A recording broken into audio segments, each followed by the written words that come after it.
अल्लाहुम्मा सल्ली अला सय्यिदिना मुहम्मद व अला आलि सय्यिदिना मुहम्मद व बारिक वसल्लम। Daily Islamic network YouTube channel पर आप सबको खुशामदीद।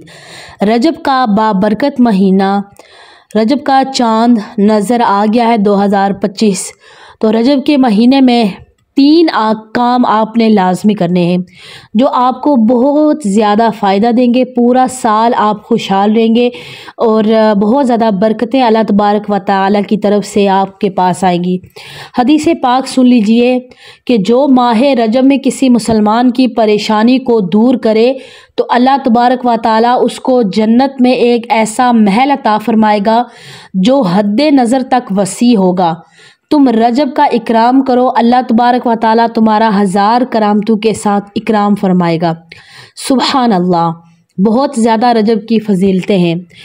उलमाए किराम बयान फरमाते हैं, बुजुर्गान दीन, कि रजब का महीना ये बीज बोने का महीना है और जो शाबान का महीना है ये उस जो बीज आपने बोया था उसकी फसल को पानी देने का महीना है।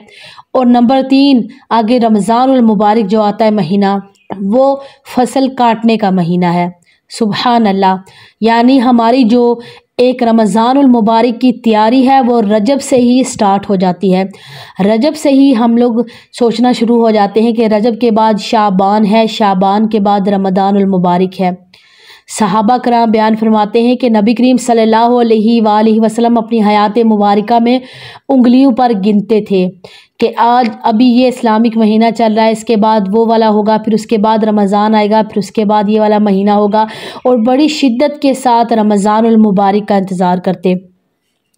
अगर मुसलमानों को ये पता चल जाए कि रमज़ानुल मुबारक कितना बाबरकत महीना है तो लोग ये ख्वाहिश करेंगे कि ए काश 12 महीने ही रमज़ानुल मुबारक हो, इतनी ज़्यादा बरकतें हैं। लेकिन उसकी तैयारी हम रजब से ही स्टार्ट कर देते हैं। इसी वजह से बहुत सारी अहादीस के हवाले से हमें पता चलता है कि रजब में इबादत करने का कितना ज़्यादा सवाब है। और इसमें एक ऐसी रात आती है कि जिसमें इंसान जो दुआ मांगे अल्लाह तबारक व तआला इंसान की वो दुआ कबूल करता है और उसे उसका बहुत ज़्यादा अजर दिया जाता है। 3 काम आपने लाजमी करने हैं। नंबर 1 पर इस महीने में ज़्यादा से ज़्यादा रोज़े रखें ताकि रमज़ानुल मुबारक के महीने के लिए हमारी जो प्रैक्टिस है रोज़े रखने की वो स्टार्ट हो जाए। कम से कम 7 रोज़े, 3 रोज़े या 4 रोज़े, 5 रोज़े, यानी जितना इंसान बआसानी रख सके तो वो रोज़े रखने चाहिए। हज़रत बिलाल रदियल्लाहु ताला अन्हो नबी करीम सल्लल्लाहु अलैहि वसल्लम की बारगाह में हाज़िर हुए। उस वक्त रसूल सल्लल्लाहु अलैहि वसल्लम नाश्ता कर रहे थे।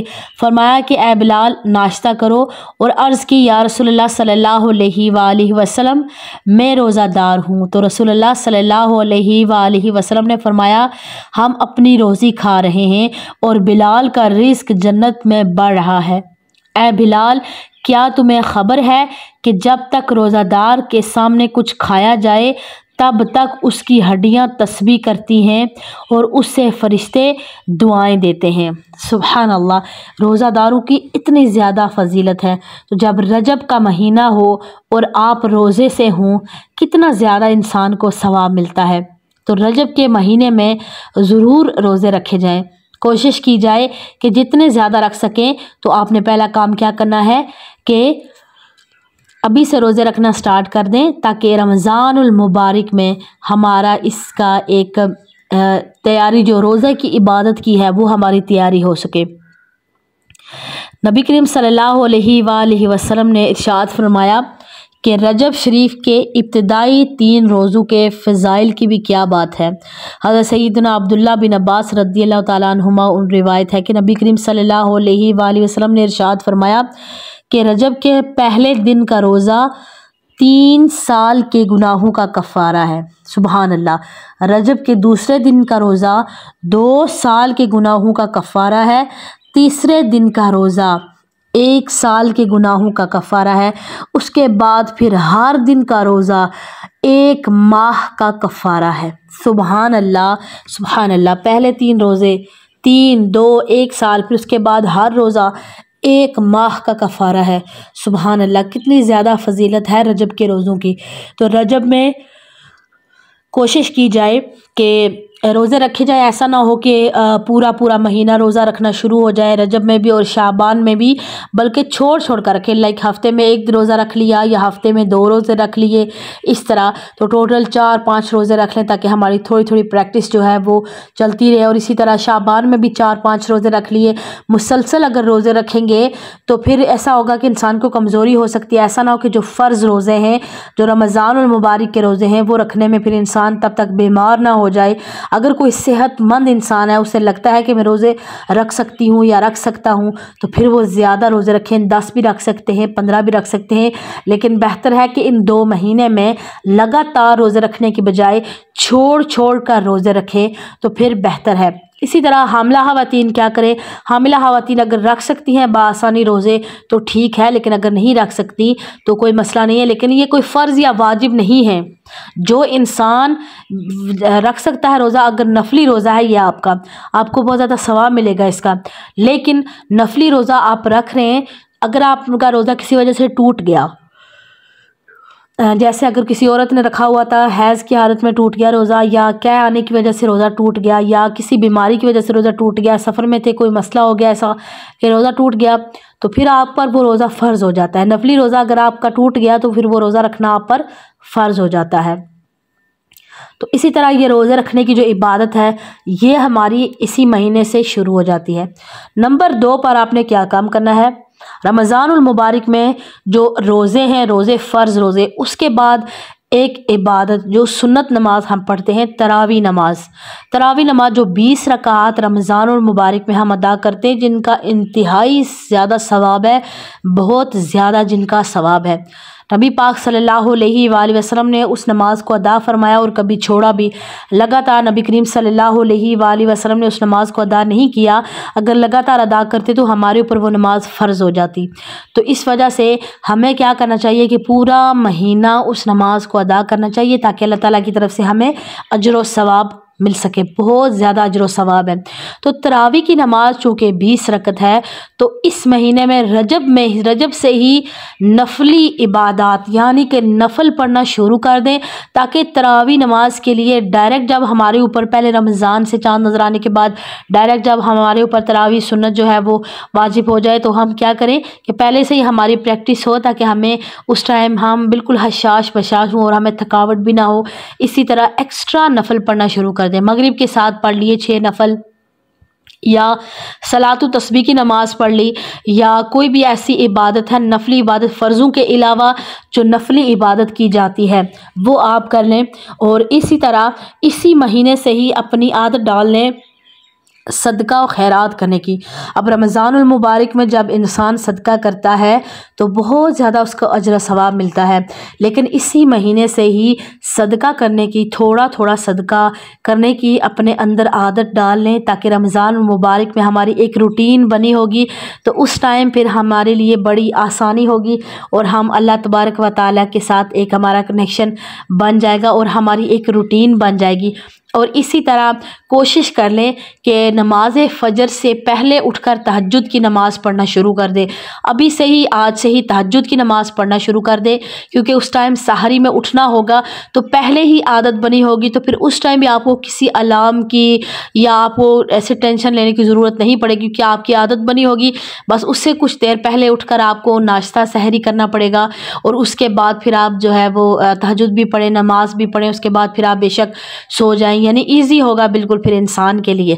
यानी नंबर 2 पर क्या करना है, आपने नमाज पढ़नी है, नफली इबादत करनी है, ताकि रमज़ान और मुबारक में हमारी प्रैक्टिस बनी रहे और तरावीर की नमाज हमारे से मिस ना हो। अभी से हमारी जो प्रैक्टिस है वो शुरू हो जाएगी, तो उस टाइम हमारी रमज़ान और मुबारक में इबादत करना हमारे लिए ईजी हो जाएगा।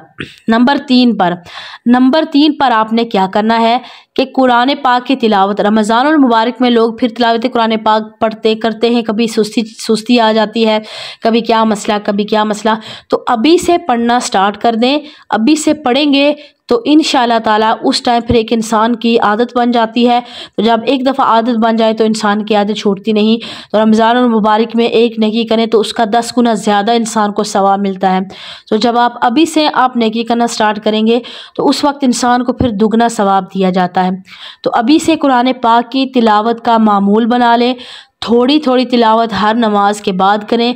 कोशिश करें कि रजब में आपका एक कुरान पाक ख़त्म हो, एक शाबान में ख़त्म हो, एक रमज़ान मुबारक में ख़त्म हो, और इसी तरह आगे पूरा साल। फिर जब आपकी 3 महीने लगातार इंसान की एक रूटीन बनी है कि हर महीने मैंने कुरान पाक ख़त्म करना है, तो आप यकीन माने कि इंसान की ज़िंदगी में इतनी आसानी आ जाती है, इतना टाइम की बचत हो जाती है। जिस तरह ख़वातीन कहती हैं ना कि हमारे घर के काम ख़त्म नहीं होते, हमें टाइम नहीं मिलता, हमारे बच्चे हैं, स्कूल गोइंग हैं, हमें घर का ये काम करना है, खाना बनाना है, सफाइयाँ करनी है।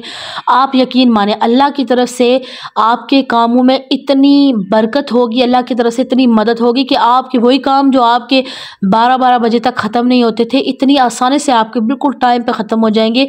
इतनी टाइम में बरकत पड़ेगी कि आप दुनिया के और भी बहुत सारे काम अपने साथ कर सकती हैं। जो काम आपके कितने ज़्यादा पेंडिंग पड़े होंगे कि ये मैंने वीकेंड पे करना है, ये मैंने फ़लाँ दिन छुट्टी वाले दिन करना है, तो आपका वो जो काम है वो आसानी हो जाएगा।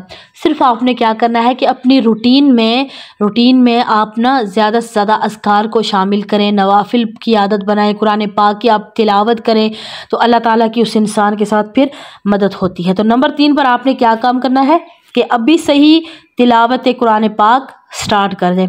ये 3 काम आपने अभी से स्टार्ट करने हैं, तो इंशाअल्लाह ताला जैसे ही रमज़ानुल मुबारक का महीना आएगा, हमारी रूटीन बनी हुई है, हमें कोई टेंशन नहीं होगी, पहले दिन से ही हम सवाब कमा रहे हैं और हमें कोई किसी किस्म की परेशानी नहीं होगी। अच्छा, आपने फिर ऐसा करना है कि जिन लोगों की नीयत है, इंशाअल्लाह अल्लाह तबारक व तआला सबको तौफीक अता फरमाए, आमीन।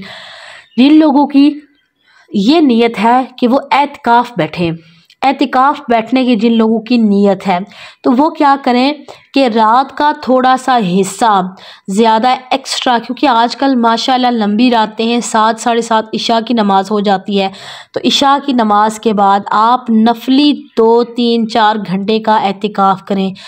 वैसे भी इंसान आप जागते रहते हैं, 11-12 बजे तक सोते हैं, तो आप 11 बजे से पहले 10 बजे तक 2-3 घंटे नफली एतिकाफ़ बैठे, उसमें नवाफिल पढ़ें, इबादत करें। वो जो नवाफिल मैंने आपको बताया कि तरावी, तो वो तरावी की जगह आप वो वाले नवाफिल पढ़ लें, वहाँ पर सलात तस्बीह की नमाज़ पढ़ लें।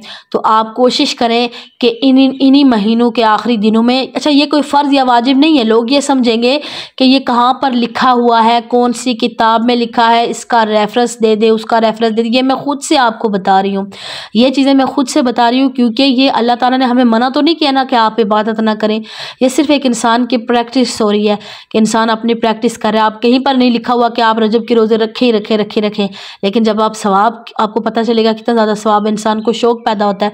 तो इसी तरह आप क्या करें कि नफली एतिकाफ़ की नीयत करके 2-3 घंटे बैठ जाए और उसी में फिर नवाफिल और सलात तस्बीह की नमाज, ज़िक्र अज़कार करें। तो वही जो घंटे होंगे वो हमारे फिर बाद में हमें काम आएंगे, हमें वो टेंशन नहीं होगी, और जो लोग एतिकाफ़ की नीयत रखें उनकी एतिकाफ़ की भी प्रैक्टिस हो जाएगी। तो इसी तरह आपने क्या करना है कि रमज़ानुल मुबारक में ख़वातीन क्या करती हैं कि ज़्यादा टाइम उनका किचन में गुज़रता है, तो आप कोशिश करें कि किचन के कामों को थोड़ा सा कम करके रमज़ानुल मुबारक की खाने पीने के लिए पूरे 11 महीने पड़े होते हैं। पूरे 11 महीने लोग खाना खाते रहते हैं, तरह तरह की चीज़ें खाते रहते हैं। तो रमज़ानुल मुबारक में आप थोड़ा मुख्तसर खाना करें, एक ही डिश बनाएं, सारे लोग खा लें, उसी पर इत्तिफाक करके। तो रमज़ानुल मुबारक में ज़्यादा से ज़्यादा इबादत की तरफ तवज्जो दें, ना कि खानों की तरफ तवज्जो दें। रमज़ानुल मुबारक 30 दिन है, फ़ौरन गुजर जाएगा, पता भी नहीं चलता इंसान को। उसके बाद फिर 11 महीने हैं, जितना मर्ज़ी खाएं, पूरा दिन खाते रहें, जो मर्ज़ी डिश बनाएं, जब दिल करे बनाएं। लेकिन रमज़ानुल मुबारक में कोशिश करें कि आप सिंपल खाना रखें, और फिर क्या करें कि अपने घर वालों को, ख़ास तौर पर ख़वातीन को, इबादत का पूरा मौका दें। घर वाले जब ज़्यादा लोग होते हैं, किसी की डिमांड होती है मैंने ये खाना है, दूसरे की डिमांड होगी मैंने ये खाना है, तीसरे की डिमांड होगी मैंने ये खाना है, तो हर बंदा अपनी फरमाइश जब करता है, ख़ास तौर पर बच्चे, तो फिर माएँ बेचारी फिर किचन में सारा दिन यही सोच कर काम कर रही होती हैं कि हमारे बच्चों का रोज़ा था, हमारे घर वालों का रोज़ा था, तो अब हम क्या करें कि इनके लिए खाने बनाएं ताकि ये अपना रोज़ा अच्छे से इफ्तार कर लें। उनको सवाब तो मिलेगा, लेकिन फिर उनको इबादत का टाइम नहीं मिलता। तो ये घर वालों को थोड़ा सा कंप्रोमाइज़ करने की ज़रूरत है ताकि ख़वातीन ज़्यादा से ज़्यादा इबादत की तरफ तवज्जो दे सकें। पहले भी मैंने एक वीडियो बनाई थी तो लास्ट टाइम, तो उस टाइम भी ख़वातीन ने यही कहा कि हमें टाइम ही नहीं मिलता, बर्तन ही हमारे धोते धोते इतना टाइम हमारा गुजर जाता है, आम रूटीन में इतना काम नहीं होता हमारा घर का, जितना रमज़ान और मुबारक में काम घर का बढ़ जाता है, सिर्फ इस वजह से कि ये चीज़ भी बनानी है, ये भी चीज़ बना लो, वो भी बना लो, ये बच्चा कह रहा है मैं ये नहीं खा रहा दूसरा बच्चा कह रहा है मैं ये नहीं खा रहा, यानी फिर ख़वातीन परेशान हो जाती हैं कि अब हम क्या करें। तो इस तरह ये सही घर वालों को चाहिए कि वो उनके साथ कंप्रोमाइज़ करें, बच्चों को चाहिए कि ज़्यादा माओं को तंग ना करें, जो मिल जाए शुक्र अदा करके खाएं और अपनी माओं को जो रमज़ान और मुबारक का जो हमारा मकसद है वो माओं को पूरा हो। मुझे उम्मीद है कि आज की वीडियो आपको समझ में आ गई होगी। अगर वीडियो अच्छी लगे लाइक और शेयर करना मत भूलिएगा। अस्सलामु अलैकुम व रहमतुल्लाहि व बरकातुहू।